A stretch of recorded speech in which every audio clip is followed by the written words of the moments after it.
Hi friends వచ్చేయండి. ఇంకా ఏడుకొండల వారిని అందరూ ఒకసారి మనస్ఫూర్తిగా దండం పెట్టేసుకోండి.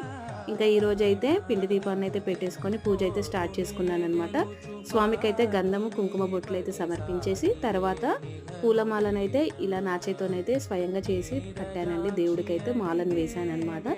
ఇలా స్వామికి మాలను సమర్పించిన తర్వాత స్వామిని అయితే యథాస్థానంలో కూర్చోబెట్టేసి ఇక్కడైతే నేను తులసి దళాన్ని ఒకటైతే పెట్టుకున్నానండి. తర్వాత పిండి దీపాలు చేసుకున్నాను.